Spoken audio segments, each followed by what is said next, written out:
Qui n'aimerait pas trouver une opportunité qui lui permettra, avec le moindre effort, avec le moindre risque et avec le moindre coût, de réaliser les plus grands rendements ou les plus grandes rentabilités? Tout le monde, n'est-ce pas? Mais ce que beaucoup de personnes ignorent, c'est qu'en réalité, il n'existe pas d'opportunité à risque zéro, à prix zéro. En réalité, même si tu continues de te focaliser à rechercher ce genre d'opportunités, tu ouvres les voies à l'arnaque, tu te feras arnaquer et tu finiras frustré. C'est pour ça qu'il est très important que tu prennes en considération le concept que je m'apprête à partager avec toi aujourd'hui, qui est celui du coût d'opportunité. Et je te conseille, prends un bout de papier, prends un bloc-notes et prends des notes. Qui d'entre nous ici, pour ceux qui ont lu des biographies, ne connaît pas l'histoire d'Elon Musk? Elon Musk, une des épopées de son histoire, c'est qu'en 1995, il avait 24 ans, il venait de terminer son cycle à l'université de Pennsylvanie qui s'est soldé par 2 diplômes, un diplôme en physique et un diplôme en économie. Et à la même année, en 1995, il est admis à la grande université de Stanford en cycle doctorat. C'est une grande première. Doctorat en physique, il est admis dans cette grande université. Il a un avenir brillant qui s'offre à lui. Il a des perspectives parce que c'est une université de renom. Et quasiment tous ceux qui sortent de cette université ont des avenirs et des carrières brillantes. Il est inscrit, il vient à l'université de Stanford. Premier jour et deuxième jour, il prend connaissance des lieux, mais quelque chose se passe au deuxième jour. Elon Musk a comme un déclic. Pourquoi? Parce qu'à cette même époque-là, Internet était en plein boom. Et avec son esprit visionnaire, avec son esprit avant-gardiste, il commence à sentir dans son esprit que c'est le moment ou jamais pour quiconque veut prendre à profit, veut mettre à profit le boom d'Internet, c'est l'opportunité ou jamais de s'investir parce que, selon lui, dans les 6 à 5 ans, les 5 à 6 ans à venir, ce sera trop tard. Et il commence à se poser des questions. Il vient d'être admis en doctorat de physique et il commence à se poser les questions. Est-ce qu'il continue en doctorat et prend la décision qu'après le doctorat, il va se lancer finalement dans l'aventure sur Internet et créer sa boîte, où il saisit l'opportunité maintenant et met en berne ou met de côté son rêve d'avoir un doctorat en physique à l'université de Stanford. Après avoir y réfléchi et après avoir consulté même un de ses mentors, il arrive à la conclusion que l'opportunité d'Internet, le boom d'Internet, ce n'est pas quelque chose qui va revenir. C'est quelque chose que soit tu saisis, soit tu perds cette opportunité. Mais il se rend compte que pour le doctorat, s'il se lance dans le boom d'Internet et réussit à s'investir dans ce truc, et qu'à la fin même ça ne marche pas, il pourra 5 ou 6 ans plus tard venir se réinscrire à l'université de Stanford pour continuer son cycle de doctorat. Et c'est comme ça qu'il dit, il abandonne l'option du doctorat en physique à l'université de Stanford et décide de se lancer dans l'entrepreneuriat parce qu'il a vu que l'opportunité d'Internet qui était en plein boom, c'est quelque chose qu'il fallait saisir. Et c'est justement de là que lui et son frère, je crois Kimball, décident de lancer ce qu'ils ont appelé Zip2.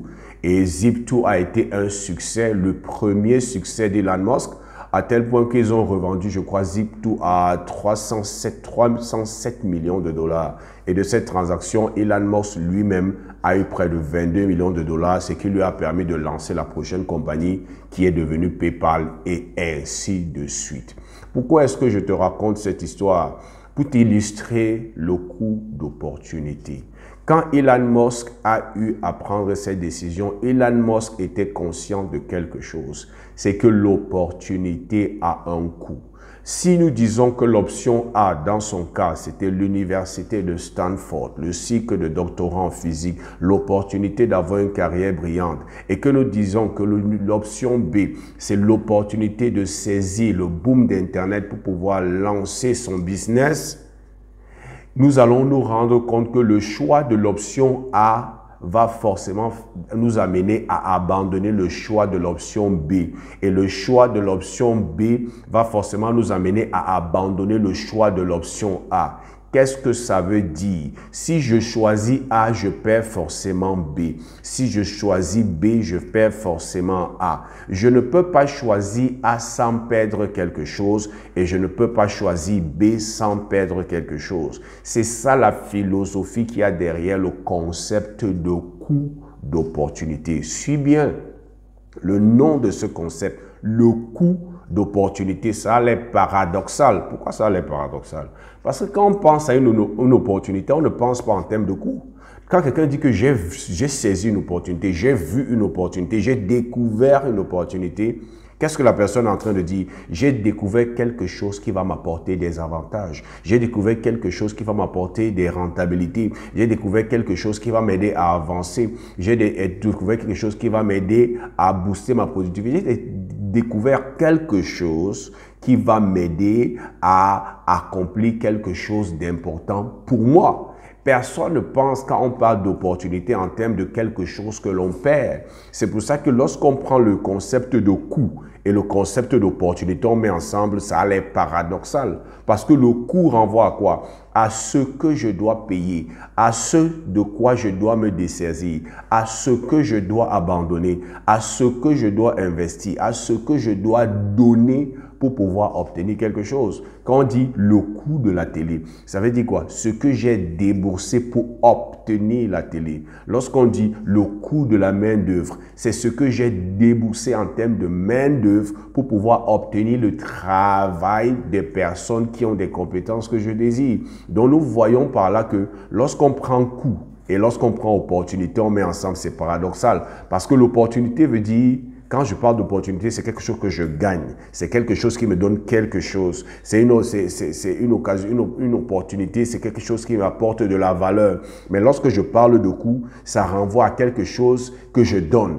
C'est quelque chose que je donne, dont je me dessaisis. C'est la valeur que j'apporte, que je donne aux autres. L'opportunité, c'est la valeur que je reçois. Et on prend ces deux concepts, on met ensemble. Pour dire quoi? Que contrairement à ce que les gens pensent, l'opportunité ne se mesure pas simplement en termes de ce qu'on va gagner. Chaque opportunité a un coût. C'est pour ça qu'on dit le coût d'opportunité. C'est pour dire quoi? L'opportunité a un coût. Et dans le cas précis que je nous ai présenté d'Elon Musk, l'opportunité A de suivre son rêve d'avoir son doctorat en physique de l'université de Stanford avait un coût. C'est qu'il devait perdre l'opportunité de B. Et suivre l'option B, de lancer son business en saisissant l'opportunité du boom d'Internet à l'époque, avait un coût. Et le coût, c'était la perte de l'option d'avoir son doctorat à l'université de Stanford. Est-ce que tu sais que toute opportunité a un coût?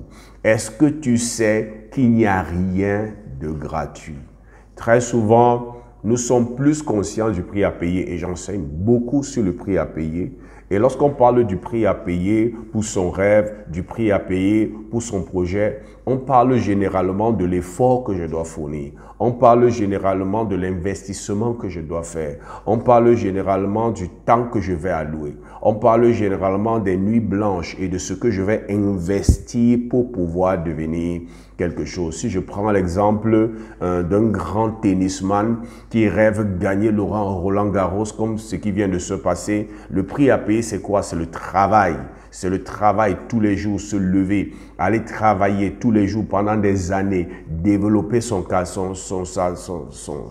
jeu, développer sa technique, développer sa vision, développer son service. J'investis des jours, ça c'est le prix à payer. Mais le coût va au-delà du prix. Le coût ici ne mesure pas l'effort que je fournis, le temps que j'investis, l'attention que je porte, l'énergie que je consacre à ce que je veux accomplir. Ça, c'est le prix.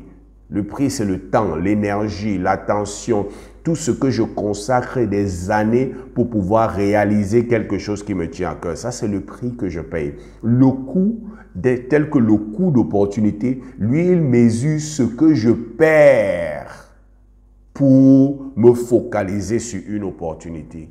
Lorsque je choisis de m'engager sur une opportunité particulière, il n'y a pas que le prix que je paye. Il n'y a pas que les efforts que je dois fournir. Il n'y a pas que les mois, les années ou les semaines que je dois investir. Il n'y a pas que l'énergie, l'attention que je dois focaliser sur cette opportunité. Il n'y a pas que le prix. Il y a le coût. Il y a d'autres options que j'abandonne.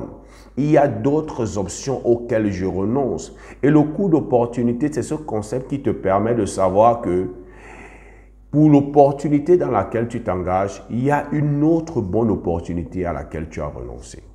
Et le coût d'opportunité, c'est la valeur de la meilleure opportunité à laquelle tu pouvais prétendre et à laquelle tu as renoncé pour te focaliser sur l'opportunité dans laquelle tu t'engages aujourd'hui. Je prends un autre exemple.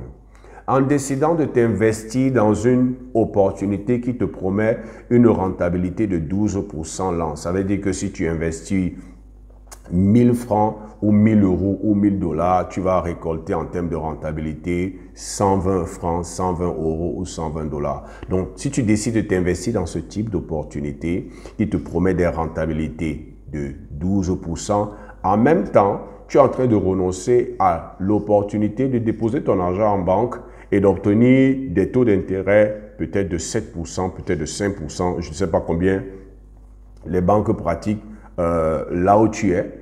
Donc, à ce moment, c'est quoi? Lorsque je décide de m'investir dans cette opportunité qui me promet 12% de rentabilité, non seulement je prends le risque parce que cette opportunité a un risque, parce que toute opportunité a un risque de gain comme un risque de perte, mais en même temps, je renonce à une autre opportunité de pouvoir mettre mon argent en banque qui ne souffre de rien, il n'y a aucun risque et la banque qui me rapporte 4 à 7% tous les ans. Et vous voyez donc que dans ce cas précis, si on veut comparer ces deux options, l'opportunité à saisir qui me promet des rentabilités de 12% a un coût. Le coût, c'est que je renonce aux 7% de rentabilité ou d'intérêt qu'une banque me propose si je dépose mon argent dans leur compte. Et non seulement c'est 7%, mais c'est sans risque. Parce que là-bas, je vais venir retrouver mon argent. Alors que dans cette opportunité, non seulement j'ai une promesse de rentabilité de 12%, mais il y a un risque de perte. Vous voyez qu'en m'investissant dans cette opportunité, ce n'est pas simplement à dire que c'est une bonne opportunité. Ça a 12% de rentabilité. Non, c'est de savoir qu'il y a un coût. Il y a un coût. J'ai perdu une autre opportunité et qui pourrait être meilleure pour d'autres personnes. C'est d'investir ou de déposer mon argent en banque, sachant que ça ne va jamais disparaître et quel que soit le temps que ça va passer, là, je vais retrouver mon argent avec les intérêts que ça a produit. C'est ça le coût d'opportunité. Et pourquoi est-ce important en termes de philosophie de vie? C'est afin que nous sachions qu'il n'y a rien de gratuit. Toute chose que tu décides de faire est en même temps une renonciation à d'autres choses. Lorsque tu dis oui à une opportunité, tu es en même temps en train de dire non à une meilleure, à d'autres options. Ce que les gens ne savent pas. Et beaucoup de personnes n'arrivent pas à réaliser leur projet, leur rêve et leur vision parce qu'ils veulent réaliser la vision, mais en même temps, ils veulent autre chose. Parce que tu ne peux pas vouloir devenir meilleur dans ton couloir d'excellence. Tu ne peux pas vouloir devenir meilleur dans ton domaine d'activité. Et en même temps, tu te préoccupes de ceux qui n'ont pas fait le même choix que toi. Parce qu'en décidant de devenir meilleur dans ton domaine d'activité, tu es en train de renoncer à toute autre opportunité. Tu ne peux pas vouloir produire des résultats extraordinaires et vouloir vivre comme quelqu'un qui ne produit pas des résultats extraordinaires. Lorsque tu décides de devenir meilleur dans un domaine, tu es en train de renoncer à toute autre chose. C'est pour ça que tous ces grands footballeurs-là ont dû renoncer à leur projet d'études, ont renoncé à beaucoup de choses parce qu'ils ont compris que l'opportunité a un coût. Mais ce qui est dommage, c'est que beaucoup d'entre nous, nous voulons des résultats extraordinaires sans savoir qu'il y a un coût derrière. Un coût derrière, c'est quoi? Le coût, c'est que tu vas abandonner autre chose pour devoir te focaliser. Lorsque tu décides, par exemple, un soir de visionner un film, ça a un coût. Le coût, c'est quoi? C'est que pendant le même temps, tu pouvais lire un livre. Pendant le même temps, tu pouvais développer une compétence. Pendant le même temps, tu pouvais passer du bon temps avec ta famille. Pendant le même temps, tu pouvais aller rendre visite à un proche. Pendant ce même temps, tu pouvais faire du sport. Donc, il n'y a rien de gratuit. Toutes les fois que je choisis quelque chose, je renonce à autre chose. Toutes les fois que je m'engage sur quelque chose, je suis en train de me désengager vers autre chose. Il n'y a rien de mal à ça en réalité. c'est la vie. Mais ne pas comprendre ce principe égare beaucoup de personnes. Les gens sont frustrés.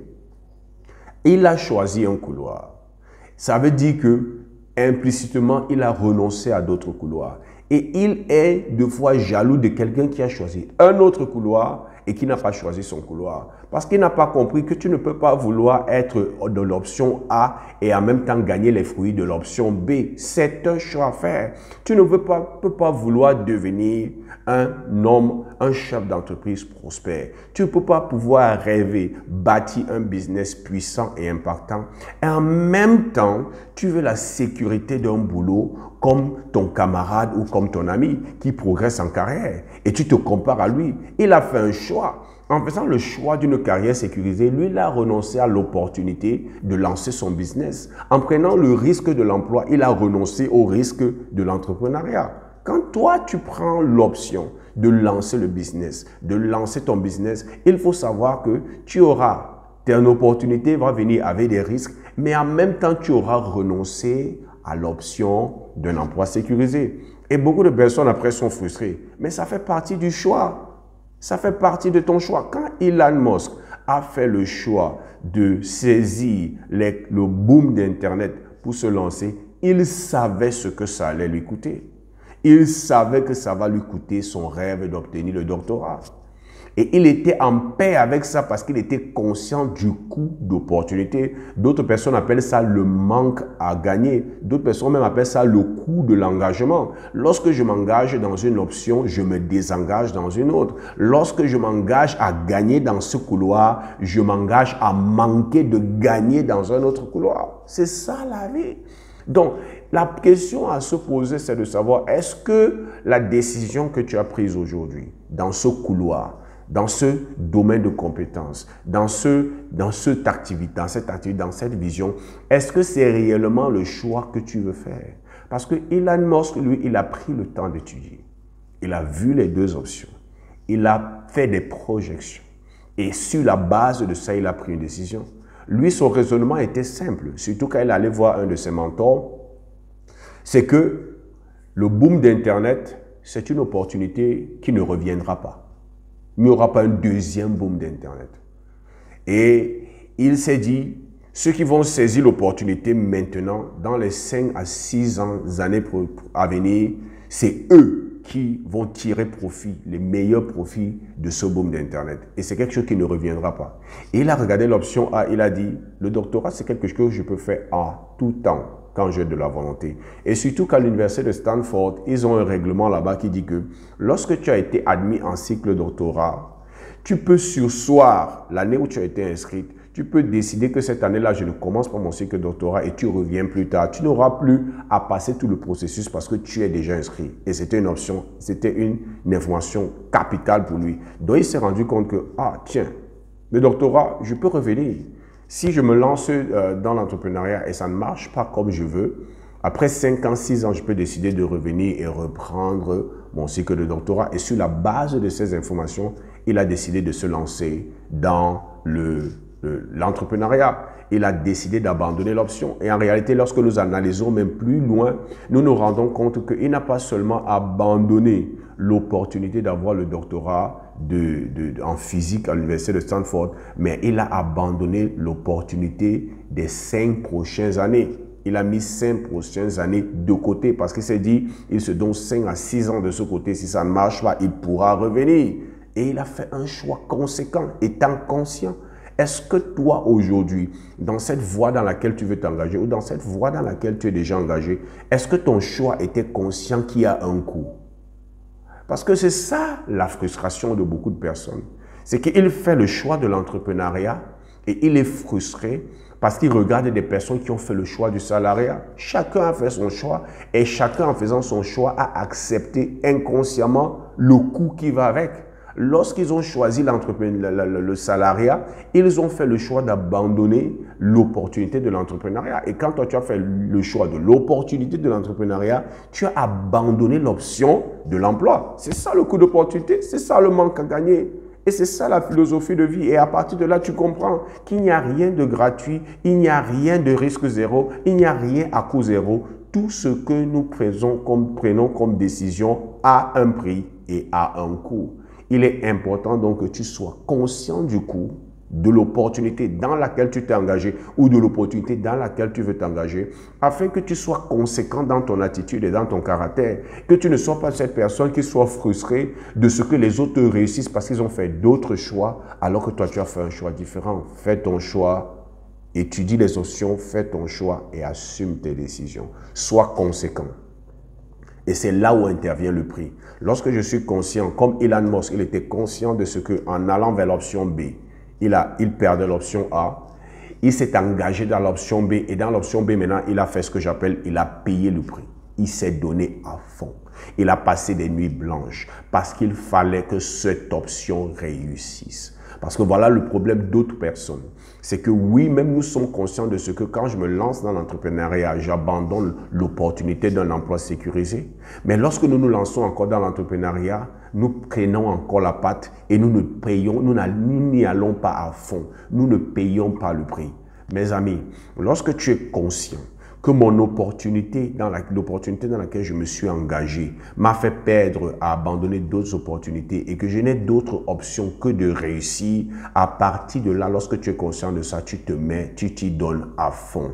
Tu payes le prix comme Cristiano Ronaldo paye le prix au football. Tu payes le prix comme LeBron James paye le prix au basketball. Tu payes le prix comme Serena Williams payait le prix au tennis. Tu te donnes à fond. Tu développes, tu pratiques, tu vas à fond. Pourquoi? Parce que tu as abandonné toutes les autres options et il faut que celles-ci réussissent. Mais avant de payer le prix, tu dois savoir que l'opportunité-ci a un coût. Donc, je ne peux pas me comparer à quelqu'un qui a pris une autre option. Son option a ses coûts, mon option a ses coûts. Maintenant que je me suis engagé dans cette option, dans cette voie, dans cette opportunité, dans cet axe, dans ce secteur d'activité, alors je dois payer le prix de mon temps, de mon effort, de mon attention, de mon énergie pour développer mon business ou développer mes compétences ou développer mes aptitudes pour commencer à produire la rentabilité que j'espère dans cette option.